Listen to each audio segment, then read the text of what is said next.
Before we get into the topic of your psychic senses, or what we call your clairs, that refers to clairvoyance, which a lot of people, most people, understand what that means.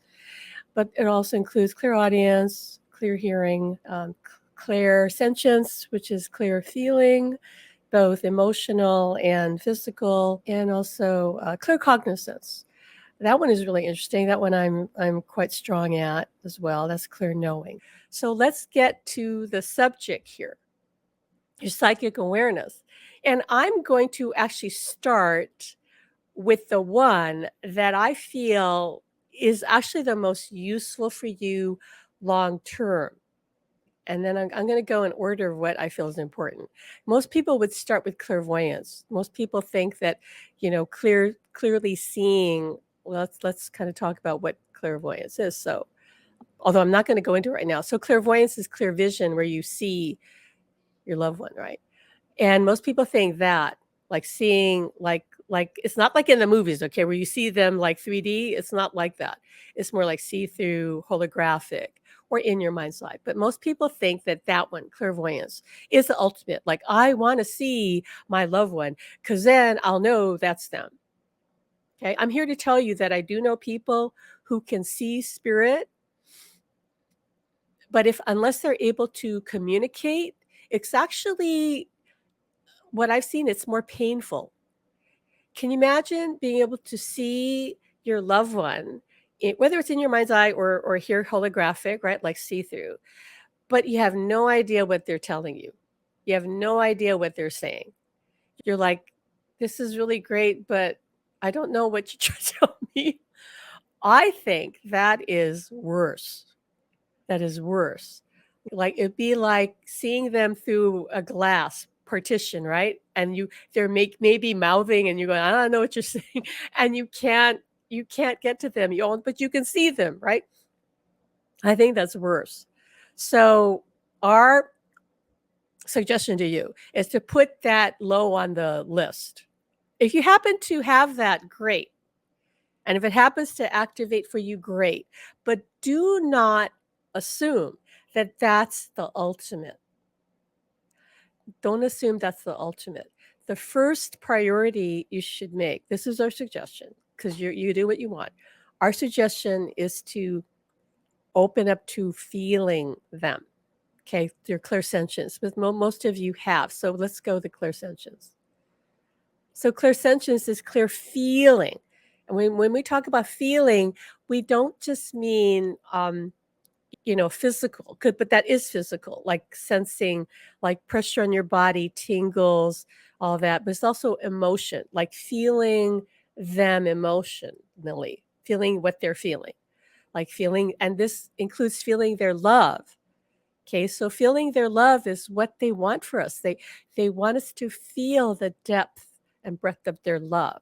And if you feel their love, and some of you do, that is your confirmation, because you cannot conjure up this overwhelming feeling of love or comfort or joy, like they might just be able to transmit this joy to you. You can't make that up. And so this nonverbal communication, I feel, is what we should put at the top of the list. Okay, top of the list is feeling their love, feeling their presence, also feeling, the sensations, right? Like feeling, and some of you've had that, maybe many of you've had that, feeling the tingles. That is probably the number one sign that direct communication is that tingling feeling, the goosebumps, chills. You can't make that up either. I once taught a class to a small group, about 6 people. We're in an air-conditioned room. All of a sudden, the 6 people at the same time all felt chills.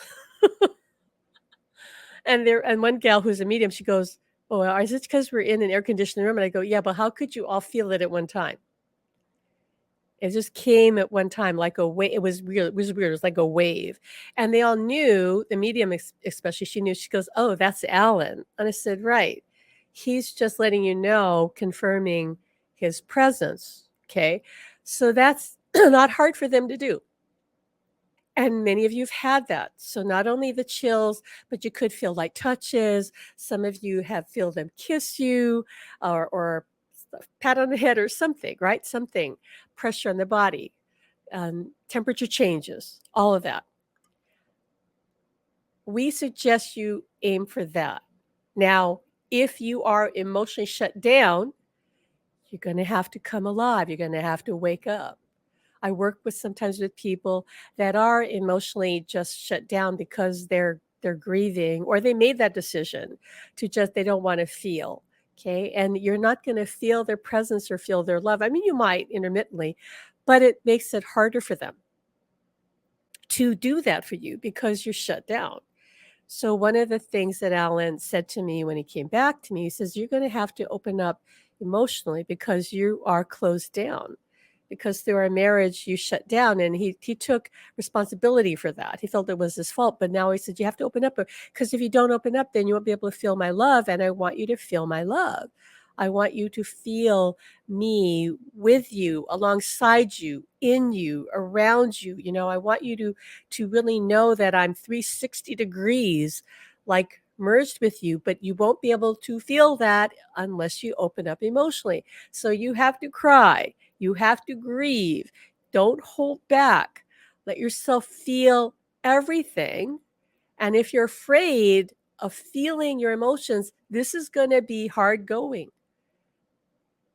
So you need to surrender to who you are, which is an emotional being, and not be terrified of that. You cannot stay stuck in that, the tears and stuff. It'll pass, I promise you.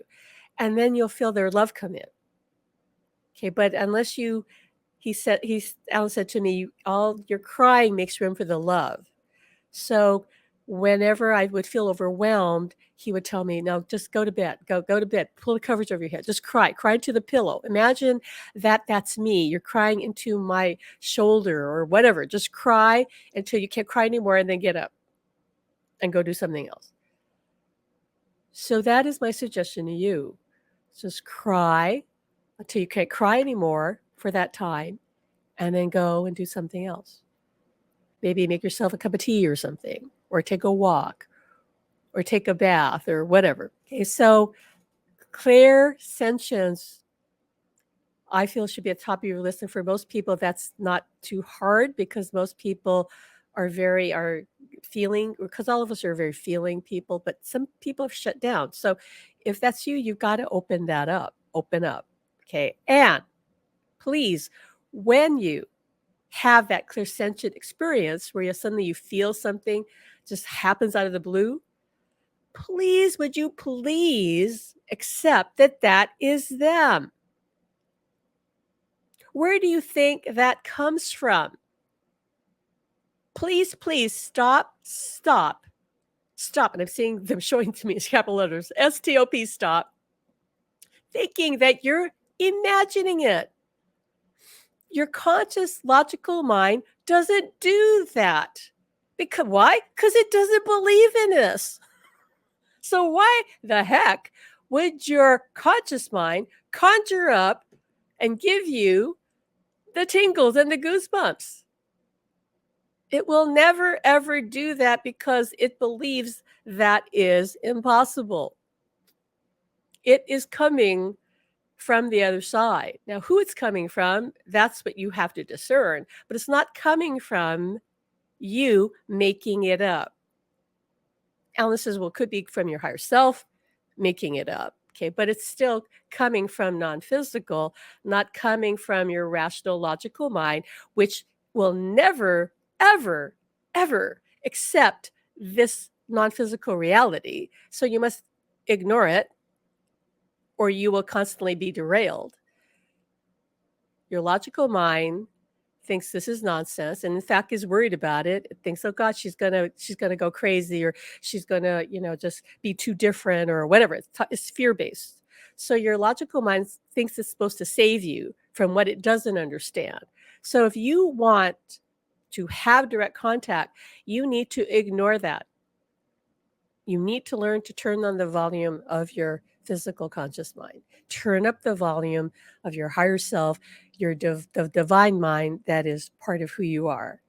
We're going to talk about that part next. That's claircognizance. Because your mind is one with God's mind. You are an aspect of God. You just have forgotten and you're more been programmed to listen to your logical mind. Because that is what you were taught. You were taught to ignore your imagination. You were taught that that wasn't real, when that is the only reality. Is what you see in your mind, in your imagination, that connects you to the other side. So you see how you have to reverse things. Alan says reverse engineer. He was an engineer when he was here in a body.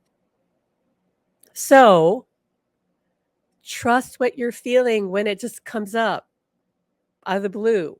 When anything kind of just pops out, like a thought lands, or that feeling you all of a sudden have, that is interaction with the spirit world. All right? You can tell by the fact that it just springs up like that, pops in like that. So when that happens, if you can, stop and lean into that. Stop and connect with that. If you think you got a message, say, okay, who is that? Who's that talking to me? Trust the next thing that comes to you. If you think you get the impression that it's your loved one, then go with that. Okay, that's you. I hear that. What else do you want me to know? Have a good dialogue.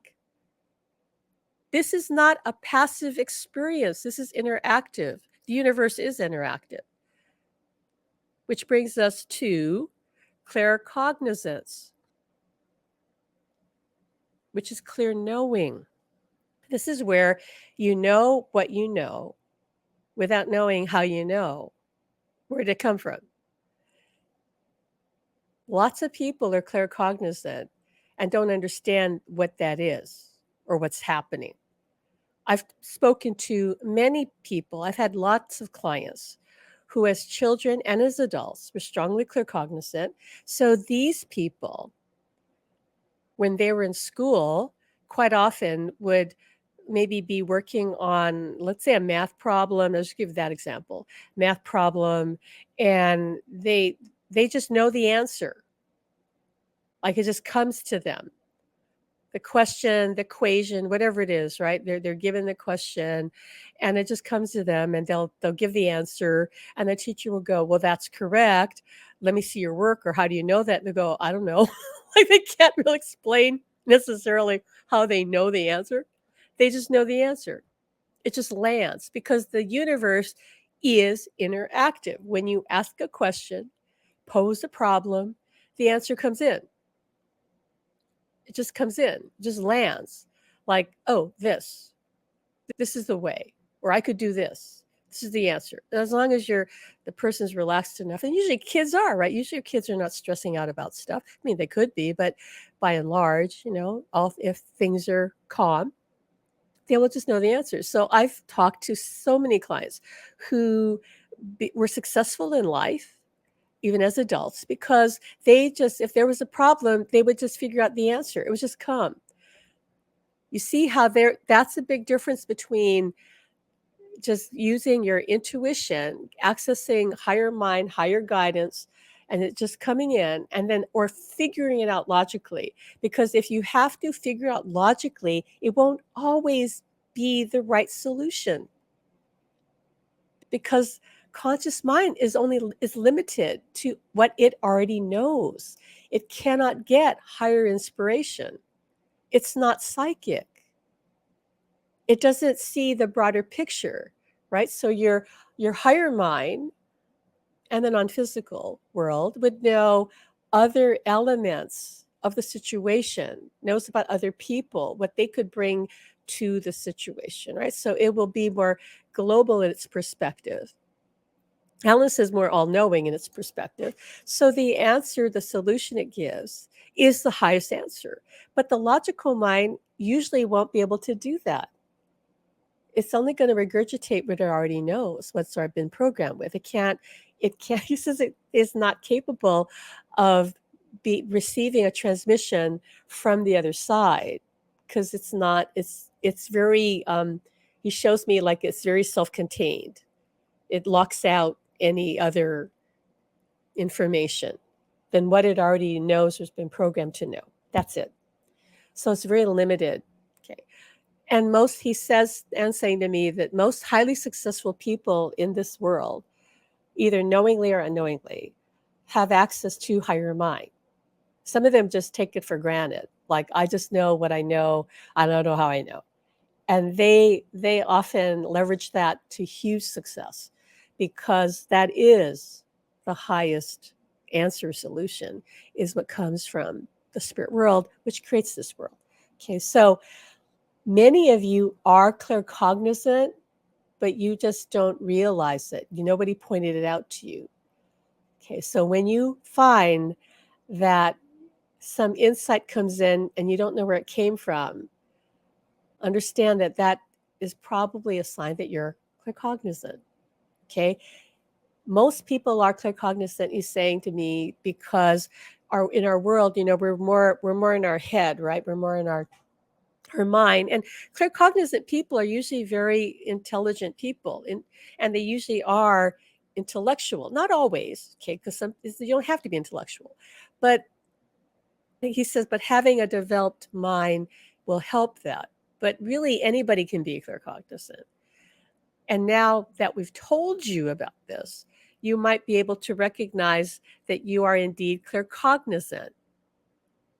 Okay? I want you to start thinking about that, the times when you just knew something without knowing how you knew it. Where'd that come from?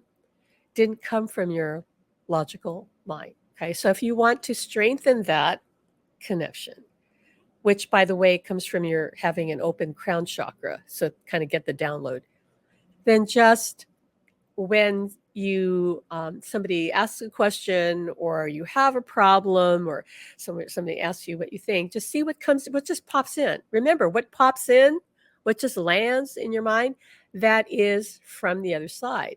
Again, whether you say it's from your higher self, your higher mind, or from a guide or your loved one, it's not coming from your conscious mind. So trust that and listen to that. Accept that. It starts by you doing that. So last but not least, well, actually, we have a couple more besides this one, clairaudience.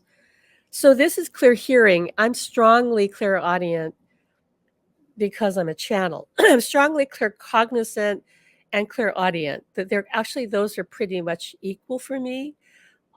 That's why Alan would always ask me a question, and I'd say, "Why are you asking me a question? Like, you think I know everything?" He goes, "Well, yeah, because you just get the download. As long as I don't get my own way and overthink it, I will just know. I'll say, oh, we could do this. This would be the way to solve that problem." But clairaudience is hearing spirit. And this is when you hear something like a message or sound, can be actual sound, in your mind, like it's in your head, or it can be out here, like outside of you. But usually, if you're talking about clairaudient communication with the other side, it's in your mind. So it sounds like you're talking to yourself, but yet you're not. Okay, so that takes practice. It takes tuning in, asking questions, and proving to yourself that you can't really talk to yourself in terms of having a two-way conversation. Right? In our academy, I've done this with students before, and I've said to them, okay, have a deliberate conversation, okay, on purpose, using your mind, deliberately talking back and forth to yourself, pretending that you're, let's say, your loved one or your guide. So have a conversation on purpose. And most people will say, that's really hard. I go, yeah, because you have to think, I'm going to ask this, and then you have to go to the other side. Okay, I'm going to answer that. How do you do that?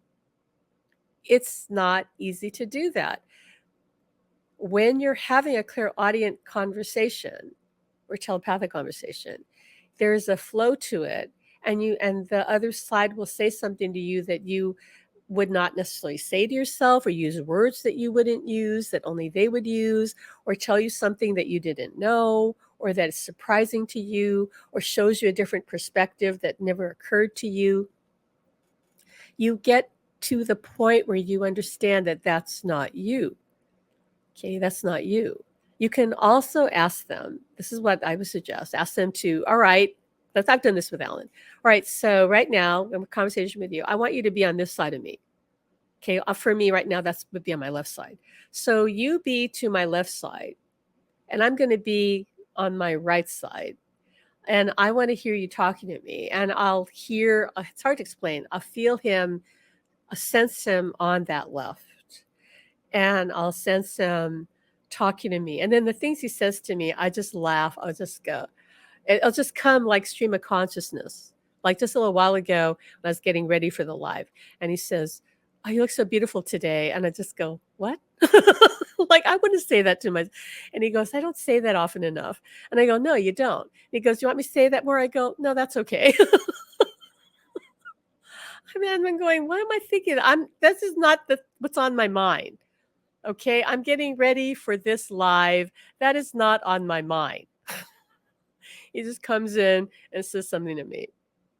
Or I'm out shopping and he'll make some comment about somebody in the grocery store or something. And I'll go, "Really? Really? I don't need to know that."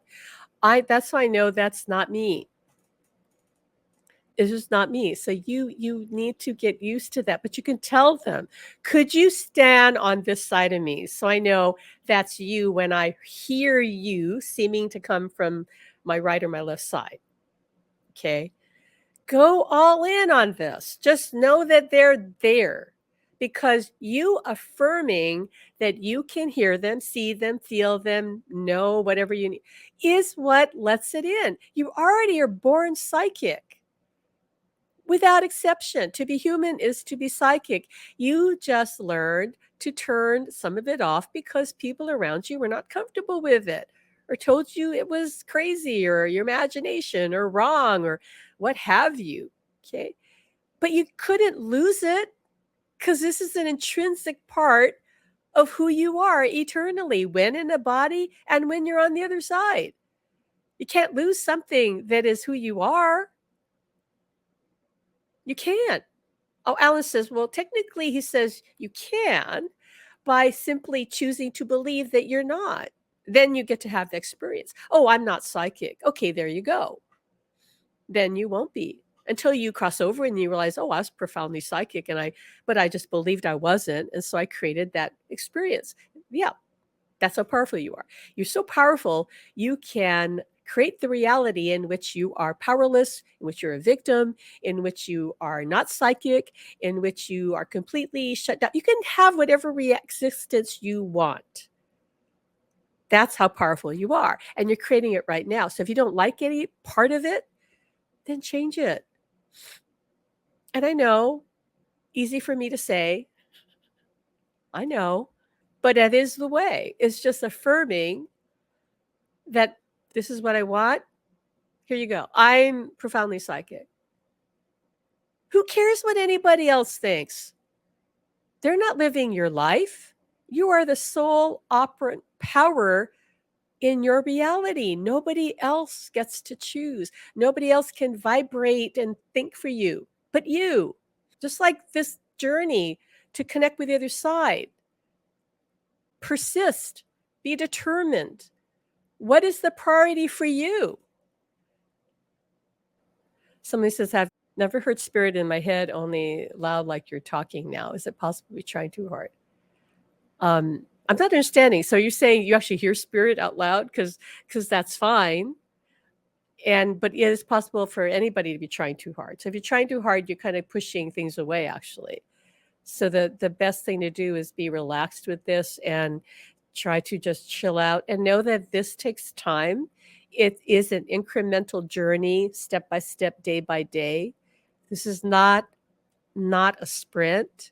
I don't want to say it's a marathon, because that sounds like it's grueling, but it's a journey. It's a lifelong journey that extends into the other side. So it's a journey, if you choose to take it, that you're going to continue to expand and refine your connection from this point on. You will never, while you're in a body, reach a place where you feel like, okay, I've grown as much in my connection with my loved one and spirit world as I possibly can. Alice says that's impossible. You cannot reach a ceiling with this. So there's always more to learn, to develop, to refine. Okay. And this is how the existence is anyway. There's no end point to life in the physical or the non-physical world. So we might as well understand that and not think that, there is some finish line. There is no finish line at all, ever. Okay, this is funny. I have to So my husband follows me around almost 24/7. He says he's bored because all I do is work and sleep. Can Alan give him something to do? Okay, I heard Alan just say he's trying, but your husband is wanting you to do something. So I think this is back the ball back in your court.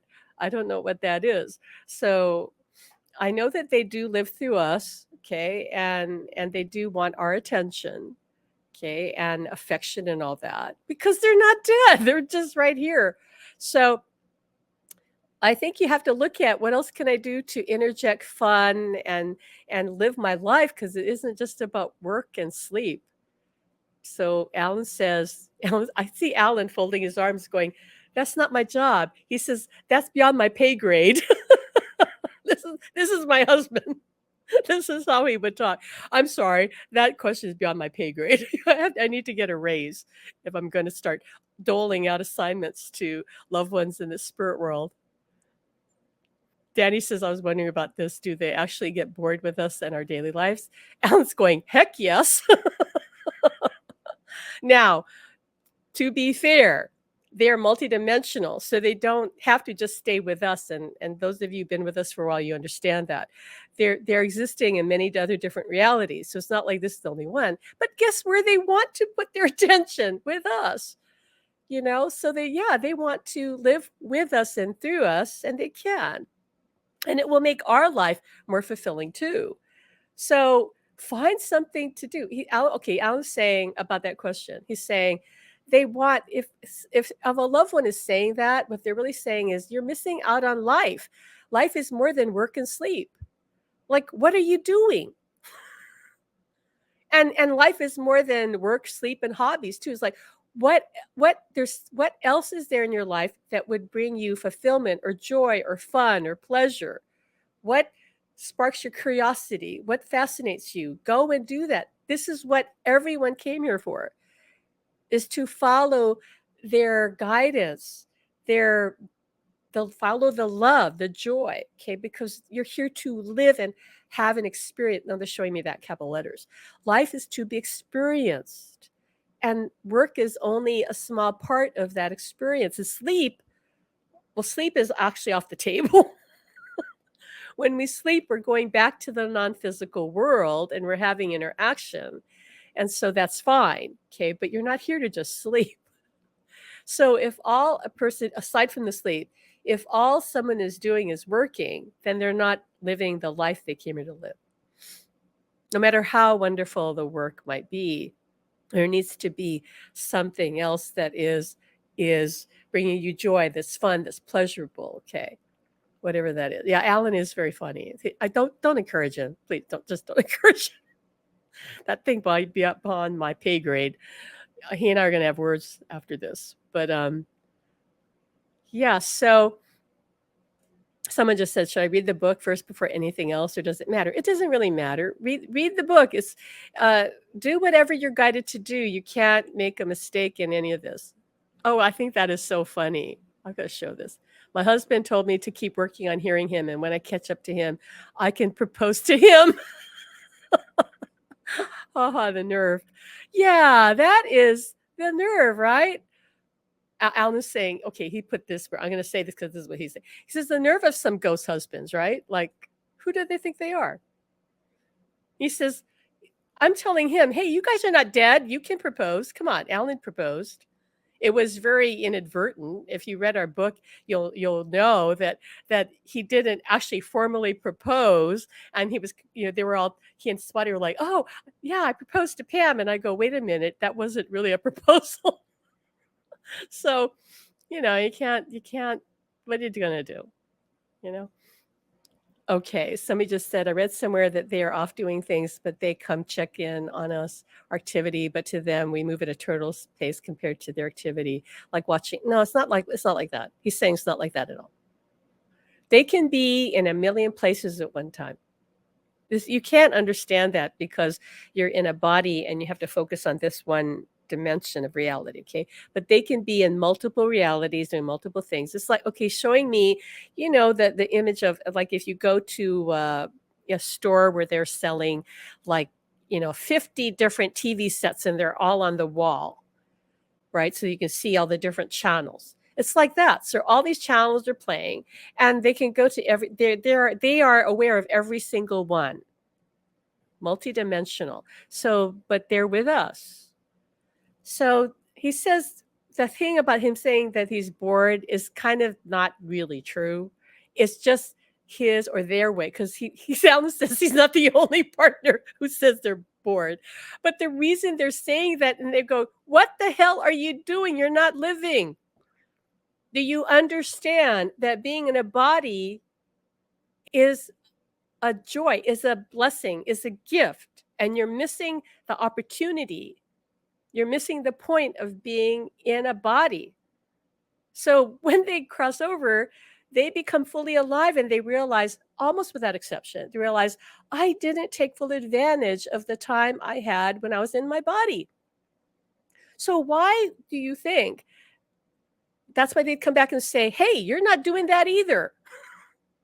And they understand we're grieving, okay? So they're not like trying to push us through that and say, get over your grief and start living. They understand that takes time. But at some point, when the grief is less of, a factor, they want us to live. This is not about, oh, I need you to entertain me. because they have all those multi-channels to entertain them, okay? They don't need that. They want us to come alive. They want us to live. That's what they want. They're worried, not maybe that's too strong a word, concerned that we're not living to the extent that we could, and they want us to have the best experience possible because they know what they missed out on, and they don't want us to cross over and say the same thing, like, oh, why didn't I listen to you when you told me I should get out and live? Especially when I made the connection with you and I can take you wherever I go and could experience life with you between the two worlds. And that would be the most extraordinary experience. Why didn't I do things with you? That's why Alan kind of insisted that I take a vacation at the end of the year. And he says, because we need to have a new experience together, just him and me. Take whatever time you can and be focused on living in the world with them. He says that if you did that and then you did focus on just perceiving them in whatever way you can, whether it's again clairvoyant, like seeing in your this is clairvoyance. We didn't really cover clairvoyance, but that's seeing in your mind's eye, right? If most of you do that, he's saying 95% of you are doing that. You're seeing in your mind's eye. Okay. Clear vision. It doesn't mean 3D like they're physical. So though some people do see physical, that's very rare. But it's in your mind's eye. You get a flash of something. It's almost imperceptible. But like, because clairvoyance is really fast, like comes through really fast. You just get this impression, like a color or seeing something. Like I was talking to a woman once and I kept seeing a baseball cap. And I go, because she's talking about her dead father. And I said, did he wear baseball caps? She goes, no. And then I thought, okay, I just let it go. And then she called the store, because I was working at the store, New Age store. She called store like 10 minutes later after she left and said, want to talk to me? And she goes, I completely forgot that before he died, he had cancer. And because he lost his hair, he was wearing baseball caps. So she completely forgot that. But I just saw this flash, like some man with a baseball cap on. That's clairvoyance. Okay. Or you just get a visual on the side. That's clairvoyance. Something, and you just know. Now, there's also Claircognizant clairvoyance, where you just know that you saw something, you know what you saw. And some of you are good at that. You don't see it like a flash of a visual. You just know what you saw. It's hard to explain that because it's not a visual. It's just, I know I saw a cat. I don't know how I know that, but I know. Claircognizant clairvoyance is really fast and it comes in faster than clairvoyance in most cases. Okay, but usually clairvoyance is holographic, it's see-through, but it can be flashes. And seeing it with your eyes closed, okay, when you close your eyes and if you think you see your loved one, you are seeing them. Do not think your logical mind is making that up. When it comes in, again, pops in, right? That's what the other side. When it pops in and you see something in your mind's eye, that is them. Would you please, please, please, they're asking, stop thinking that you're making it up. That is clairvoyance, people. You're already, he says, Alice says, you all do that. You all see them. Stop believing that you don't. Because you do. You're seeing them.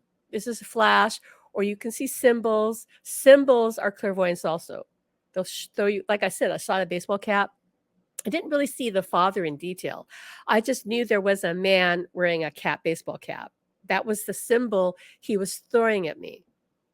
Hey, I wear a baseball cap. So they're projecting their image. They're projecting thoughts, messages, projecting their energy so you feel them, like physically feel sensations or touch, all of that. Most, if not all the time, they're experimenting with this and they don't know what's going to land. They don't know if you're going to perceive it, but they'll keep trying. And if we keep like dismissing it or saying, I'm making it up, I don't believe this, or demanding that it be something more strong, you're not helping them, because your limiting belief and your negativity is taking them down. It's like you're cutting them off at the knees. I'm being a little bit dramatic here just to make my point. We need to help them, not make it harder with our doubt. Your doubts build a wall. They have to then get stronger to break through it. And some of them aren't able to, at least not right away. And some of them, Alan says, maybe not ever. And then also they get discouraged, like, well, I guess this isn't working because my loved one in the body is just too negative and they're not trying. Oh, well. He says, and they're not going, they understand. So they're not going to be upset. They're not ever going to be upset. Don't ever think that they're going to be upset, angry, whatever. But they would get discouraged. And Alan wants to make the point that most loved ones, after they've crossed over, they are literally jumping up and down with their, in spirit world going, hey, I'm here. I'm not dead. And most of their loved ones are just oblivious and are not paying attention. Some of them are, but a lot of them aren't. And so they're only going to do that for so long before they just like kind of back away. You can always call them in later, but now you're going to have to raise your vibration and really get yourself. It's not about them. You're going to have, take that back. Alan's correcting me, saying, if you dismiss this in the early days, and let's say it's been 5 years later and you want to make contact, he goes, remember, they have not been practicing trying to connect with you for the 5 years. So now all of a sudden you want to make contact. They have to start from the beginning because there's a lot they need to learn. Okay, so this is a two-way thing. It's not just us, it's them. And all of them on the other side are a different place. Now, in our academy, Alan helps your loved ones to learn. And they're digging in, learning, because the people who join the academy have, by that action, saying, I'm all in. In the academy, Alan is all in. They're meeting in real time. And he's saying, actually, they're meeting many other times outside of when we meet in the 3D world, but he's working with them actively to help them strengthen their ability to come through. But they're not going to, your loved one's not going to work that hard if you're not all in. And you don't have to join our academy to be all in. Okay, I'm not saying that. But what are you doing to indicate you're all in? What are you doing to make progress? This is really hard to do on your own. I know, and I've had 35 years experience in this field. So I know what's involved. I couldn't be where I am now without this group myself. So I don't know how you're going to do it. And if you're doing it, great. I want to hear about it. I applaud you. Okay, so I applaud you and be all in, because then they'll be all in. Because if we're not, why should they try? Ellen says there's no point. And that's why most people out there in the so-called real world are not going to have contact for very long past the initial stage. Because in the beginning, they'll try to come through to get to see if their loved one will want to, make contact. But at some point, it'll just fade off. That's where we have to step it up. We have to work on ourselves. We have to develop spiritually so that we can reach them halfway. But in the beginning, they have a lot of energy to make that contact. But that fades. It always fades because the earth energy just kind of dissipates. Okay. And then it's up to us. So if you want that connection, what are you doing to make it happen? This is not easy. And you have to figure out how you're going to find the support.